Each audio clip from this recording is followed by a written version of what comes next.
Agora sim. Boa tarde. Boa tarde, César, tudo bem? Bom, professor. Beleza. Boa tarde, pessoal. Começamos então mais uma resenha de mercado para falar aqui hoje sobre os acontecimentos da semana e como que isso impacta no seu bolso, nas suas finanças, no seu planejamento. E começamos, para variar aqui um pouquinho, falando sobre os Estados Unidos, né? O título hoje aí que é Estados Unidos contra a China. Nós que estamos na resenha número 70, ou seja, estamos já há bastante tempo já falando sobre mercado. E não deixe de acompanhar aqui as novidades para saber como que isso vai impactar as suas finanças. E começando aqui pela ata do FONC, né? O FONC que fala ali sobre as decisões dos juros dos Estados Unidos, né? O que ele trouxe aí para a gente essa semana, César? Pois é, o FONC, né, desculpa, o FMOC, que é o nosso Copom, né, o correspondente ao nosso Copom, Comitê de Política Monetária, que é a diretoria do Banco Central Americano, que decide os rumos da taxa de juros lá nos Estados Unidos, olhando sempre para os dados que aparecem.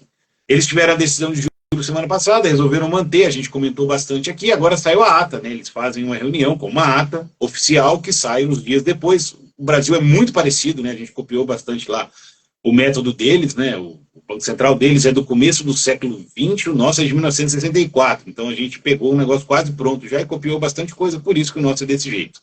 Enfim, a gente já falou do Banco Central aqui quando a gente tinha bastante curiosidade, né? Que a gente contou a história do Banco Central. Eles estão dizendo mais ou menos aquilo que a gente falou, né? Eles assistiram a resenha lá, acho que roubaram aqui a nossa ideia, que é, eles apontam um risco de uma inflação mais alta, de perspectivas de inflação mais altas, e não estão olhando mais tanto para o mercado de trabalho, estão mais preocupados com o mercado inflacionário mesmo, de preço, e abrindo aspas, em particular, os participantes citaram os possíveis efeitos de potenciais mudanças na política de comércio e imigração, o potencial de desenvolvimento de problemas geopolíticos para interromper as cadeias de suprimento ou gastos domésticos mais forte que o esperado. Então, são três problemas. Comércio, que eles estão dizendo, são as tarifas que o Trump quer colocar, que pode reduzir o comércio entre os países e aumentar a inflação. Segundo, imigração. Você tira mão de obra, né, dos Estados Unidos, mesmo que seja ilegal. Eles estão trabalhando lá por um preço muito mais barato que um trabalhador legal trabalharia. Isso também vai pressionar os preços, né? O Fed não está dizendo que quer que tenha ilegalidade, mas é que a consequência disso é o aumento de preço. E, em terceiro lugar, problemas geopolíticos que podem interromper cadeia de suprimentos, ou seja, você vai ter que substituir aquela compra que você faz de um lugar ou interromper completamente e começar a produzir em casa. Isso demora um tempo. E essa interrupção significa aumento de inflação. Então, são três coisas que o Fed está dizendo que pode aumentar os juros dos Estados Unidos. Qual que é o problema para você que tem, por exemplo, um título de tesouro direto aqui no Brasil? Aumentou os juros dos Estados Unidos, vai aumentar a taxa de juros nos Estados Unidos para conter essa inflação. Quando aumenta a taxa de juros nos Estados Unidos, isso é um aspirador de pó de dólares do mundo inteiro. O investidor estrangeiro tira dólares do Brasil, a gente vai ter que pegar uma taxa maior, provavelmente vai ter que subir a nossa taxa ou o câmbio vai desvalorizar. O seu título desvaloriza de forma real, primeiro, porque desvalorizou o câmbio, e segundo, pode ser que a nossa taxa subindo, você sofra uma marcação ao mercado no seu IPCA+. Então, a borboleta bate a asa lá longe, o seu título sofre aqui, por isso que a gente faz esse programa. De uma forma geral, a expectativa é que o Fed mantenha essa taxa entre, eles botam um intervalo lá de 0,25, né, entre 4,25 e 4,50. A gente tem até um vídeo falando sobre isso, né? Por que nos Estados Unidos é 4,25, 4,50 e por que no Brasil é uma taxa fixa, que a gente chama de meta lá, eles também é a meta, mas eles deixam variar 0,25, aqui no Brasil a gente bota uma meta, mas basicamente é a mesma coisa. E que a expectativa do mercado e pela comunicação do Fed é que essa taxa vai ser mantida pelo menos pelas próximas duas reuniões que eles vão ter em 90 dias. Boa. Lá eles trabalham com uma banda, né? A gente que trabalha com um valor fixo, mas obviamente não é um valor fixo de fato, né? Que é como o César falou, é uma meta. Então tem as negociações ali sempre próximo desse valor, e enquanto lá nos Estados Unidos eles determinam qual que é o mínimo e qual que é o máximo ali para poder operar. E então temos ali bastante coisa que pode acontecer ainda na China, nos Estados Unidos. Vamos ver ainda como que vai ser o presidente Trump. Ela tem se movimentado bastante, tem falado bastante, tem criado bastante intriga ali. Então tem muita coisa que ainda pode acontecer. E o principal alvo ali, rival dos Estados Unidos nesse momento é a China, e a gente tem visto ali que a China está pensando ali um pouco na economia dela, que ela sempre baseou muito ali em construção, esgotou um pouco essa quantidade de casas possíveis para construção lá, a gente vê cidades fantasmas ali, eles começaram a expandir algumas outras coisas, e a China agora parece estar mudando um pouco ali o pilar do comércio dela ali, migrando para portos, né? Pois é, a China tem uma vantagem, assim, você tem um país que não tem muita troca de governos, principalmente executivo, te dá uma vantagem grande sobre os que têm esse tipo de troca, dado que as trocas não sejam tão extremadas, né? Se você tiver trocas mantendo a mesma filosofia, é o cenário ideal. Talvez para a economia o segundo melhor seja uma não troca que mantenha aquela filosofia funcionando por mais de 10, 20 anos e que, obviamente, seja uma filosofia boa econômica. Na China, eles começaram há 20 anos, desde que eles entraram no OMC, eles seguem mais ou menos, né? Eles tiveram 2 presidentes, eu acho, desde a época para cá, e a filosofia é muito parecida, muda algumas coisas, obviamente, porque o contexto muda, mas de forma geral eles têm um pensamento de 10, 20 anos e conseguem acompanhar aquele pensamento. Eles têm hoje uma rede de portos ao redor do mundo que facilita muito o comércio exterior na China, e a gente vem ressaltando aqui bastante como a exportação, no setor exportador da China, está sendo importante para o país nesse momento de fraca demanda, de problema imobiliário, como o professor falou agora, como a gente ressalta toda vez. Então, com essa rede de portos espalhados pelo mundo, eles entraram muito forte na África, né? Apesar de ser uma relação de comércio muito menor, a gente acha não, o mundo está vendo que a China consegue sustentar o comércio com o mundo todo de uma forma muito mais simples do que os Estados Unidos, por exemplo, que trabalha com proxy, enfim. Essa medida da China, que foi tomada há muitos anos atrás, está começando a se refletir agora. Em 2020, por exemplo, que é o dado mais recente que a gente tem, a China se tornou a maior parceira comercial de 120 países do mundo, incluindo o Brasil, óbvio, que a gente já falou. E no ano passado, o superávit comercial atingiu um recorde de quase $1 trilhão com o resto do mundo. Cerca de 95% desse comércio foi feito por rotas marítimas. Ou seja, a China já antecipou esse movimento de se tornar o maior, de ultrapassar os Estados Unidos como maior parceiro comercial de vários países, e conseguiu, e já tinha escolhido que seria por via marítima e não, sei lá, avião ou terrestre, que seja, por trem, né? Podia ter feito por trem ali, Rota da Seda de trem até a Europa ou para a Rússia, enfim. Escolheu a rota marítima, que realmente costuma ser mais barata, né? Os navios hoje são tão gigantescos que o custo fica bem baratinho, ainda mais com uma rede de portos instalados pelo mundo inteiro. A gente nomeou esse episódio Rússia versus Estados Unidos justamente por isso, porque os Estados Unidos vem passando por uma situação, por exemplo, teve de presidente Obama e ganhou o Trump, que mudou muita coisa. Aí o Trump perdeu para o Biden, que era vice do Obama, e mudou muita coisa de novo, e agora o Trump ganhou de novo. Ou seja, pelo menos aí desde 2008, eu acho que é que o Obama assumiu, não lembro direito a época, mas eles tiveram mudanças muito grandes nos Estados Unidos nesse período, eles erraram várias coisas, acertaram algumas outras e tal, mas desde a pandemia está essa confusão, né? O Trump perdeu a eleição durante a pandemia, o Biden entrou, mudou completamente o que ele vinha fazendo no Oriente Médio, a relação com a Arábia, a relação com Israel, com a Rússia, e o Trump agora está botando outro. Então, qual que é o grande problema que a gente vê aqui nesse momento? É o Trump tentando realinhar os Estados Unidos com o resto do mundo de uma forma que ele acha mais correta, e a China colhendo frutos de um relacionamento ou de uma filosofia que já existe lá há muitos anos, talvez décadas. Então é uma briga feia, né? Os Estados Unidos vai para cima, o Trump especificamente vai para cima da China para tentar conter ou reaver aquele protagonismo maior que os Estados Unidos tinha, principalmente no comércio com outros países, mas está fazendo isso via taxa, ou seja, né, vamos ver o que ele quer de verdade. Né? A gente conversa bastante sobre isso aqui.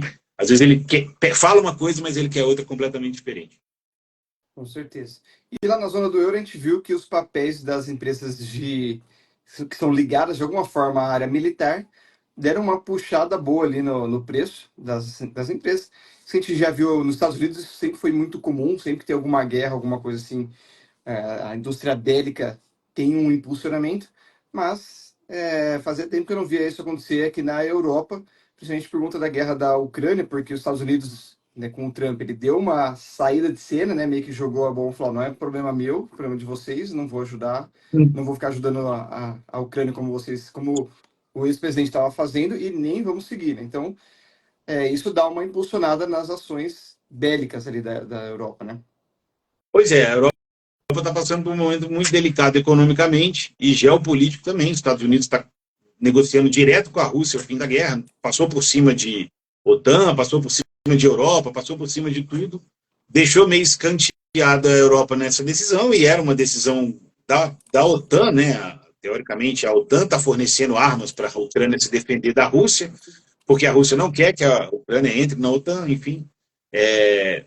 Mas isso tem impulsionado, por outro lado, as ações da indústria bélica na Europa, né? O índice lá, o índice pan-europeu, né, de vários países, estoques fechou em alta de 0,54, com o setor principalmente aeroespacial e defesa na liderança, com um salto de 4,6, maior avanço diário desde que a Rússia invadiu a Ucrânia em fevereiro de 22. Ou seja, isso vem refletindo no mercado de ações diretamente, muita gente comprando ações de empresas de defesa aeroespacial, porque imagina-se que o orçamento dos países europeus tem que ficar, né, pela OTAN tem que ficar acima de 2%, vários não cumprem esse mínimo e devem ter que fazer isso nos próximos meses, nos próximos tempos, pelo medo de uma invasão russa ou de algo do gênero.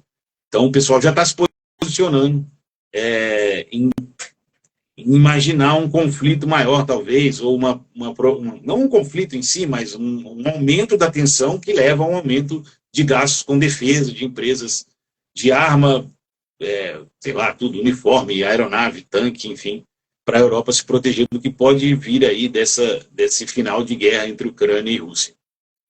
Com certeza. E falando aqui sobre os nossos irmãos, esse que sempre gera um pouco de polêmica, né? A gente teve que algumas situações aqui meio complexas sobre a questão de criptoativo, né?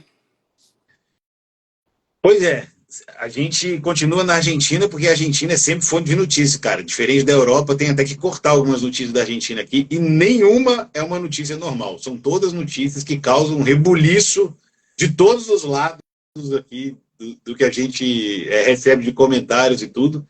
E dessa vez, né, a gente tenta mostrar as coisas boas que estão acontecendo na Argentina, já falamos de coisas erradas que aconteceram também. E essa agora acho que foi uma pisada na bola sem igual do Milei. Pelo que a gente vê aqui das notícias, o que aconteceu foi que ele participou, né, ele promoveu na rede social dele uma moeda chamada Libra, uma criptomoeda chamada Libra. Muita gente comprou essa criptomoeda, ela subiu rapidamente, em muito pouco tempo, em menos de um dia, ela disparou de preço, porque todo mundo comprou. E aí os donos, né, os caras que lançaram a criptomoeda, começaram a vender essa criptomoeda e ela voltou. E muita gente perdeu dinheiro nisso, porque o preço voltou lá para baixo e os caras se deram bem. Isso é o fato. O Milei apagou o post que ele tinha feito sobre essa Libra e depois veio se justificar. E aí o negócio ficou pior do que se ele tivesse falado, cara, eu fiz e também sofri uma fraude, sei lá. Me enganaram também fui enganado.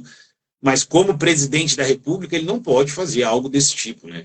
É absolutamente patético. É um negócio que é inimaginável. Enfim, ele tentou falar que as pessoas fizeram isso de livre, espontânea vontade, que ele não falou como presidente, que ele falou como um cidadão comum argentino, que ele achava que aquilo traria coisas boas para a Argentina, que ele gosta de criptomoeda porque não depende do Banco Central. Enfim, aquele discurso dele, mas no fim das contas ele promoveu uma fraude. Eu não sei se... Não dá para saber se os caras já tinham pensado nisso, né? Vamos aproveitar e vender tudo, ou se pegaram um momento, enfim, não importa. A gente fala aqui do Milei, não fala de bandido, né?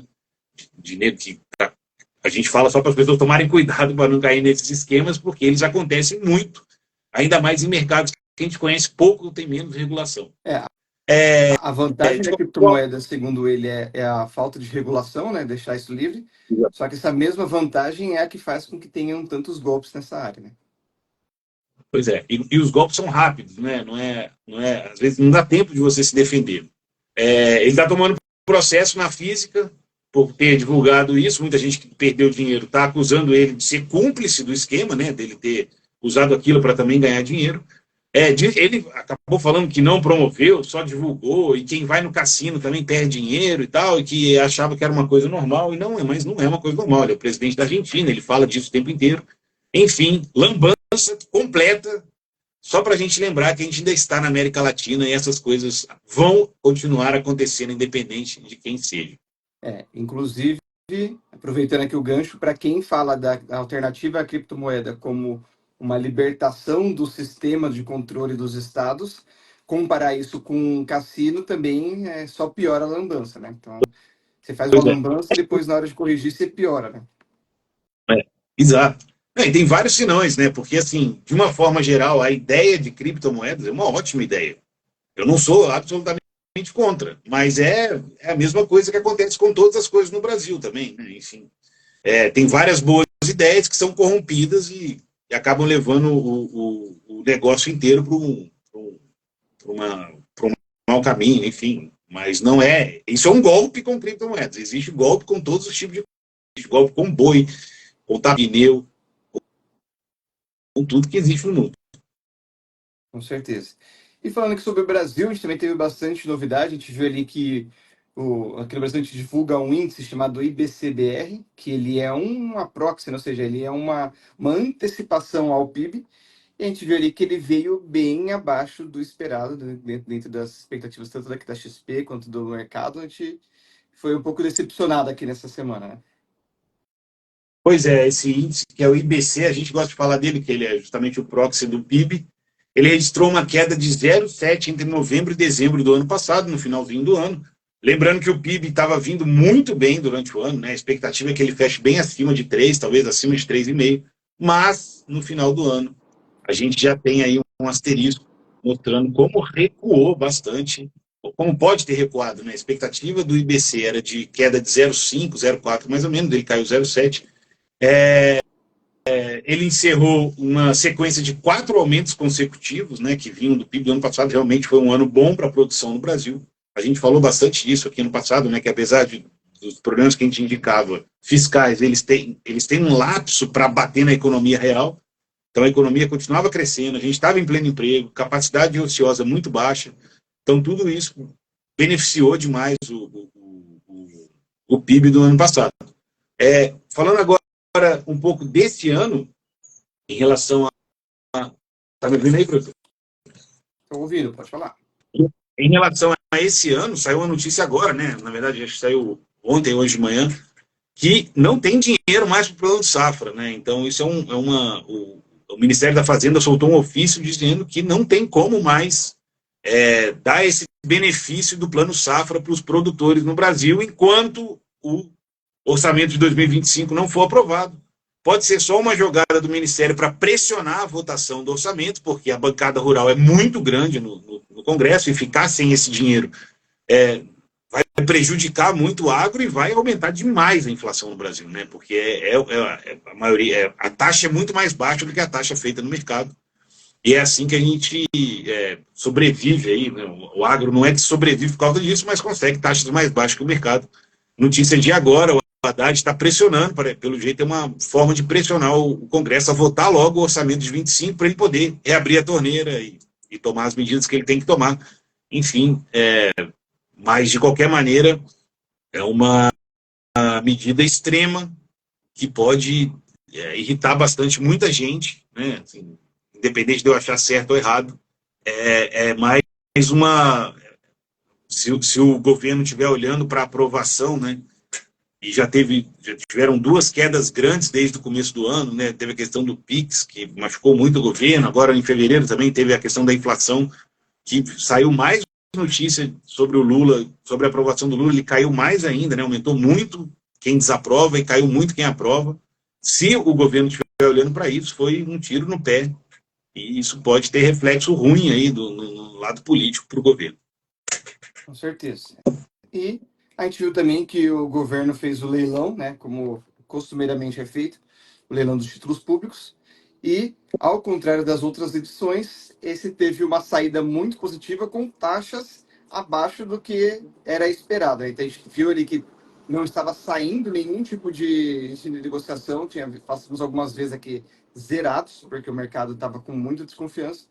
e pelo menos agora o mercado acabou absorvendo ali, né, um mega lote, com as taxas mais baixas, e isso deixa também de pressionar um pouco a taxa de juros futura ali, que é positivo, que não para quem é poupador, mas é positivo para o mercado de forma geral. Então, é aquele primeiro início de uma possível retomada econômica começa através desse indicador. Então, quando a gente vê que o mercado está aceitando pagar mais barato, é porque a tendência é que os juros futuros comecem a baixar, e os juros abaixando, isso acelera a economia. E a gente viu aqui também que, olhando agora, né, especificamente sobre os ativos, a gente viu que a Bolsa acabou dando uma oscilada ali, né? Caiu um pouquinho nessa semana, mas não só aqui no Brasil, né? A gente viu que nos Estados Unidos também caiu. E o acumulado agora do mês de fevereiro, né? É de 1,8 bi de valores que entraram aqui, né? Então ainda estamos positivos. No ano estamos positivo, né? Que foi de 8 bilhões e 600. A gente ainda continua positivo, mas agora a bolsa recuando um pouquinho, agora indo para a faixa dos 127 mil pontos. Ponto positivo também que o dólar segue em queda, né? Então teve essa semana acabou ficando de lado ali, né? Caiu bem ontem, mas acabou voltando antes, né? Estava caindo bem no começo da semana, recuperou um pouquinho, mas hoje também segue de novo aqui, basicamente de lado, mas caindo levemente.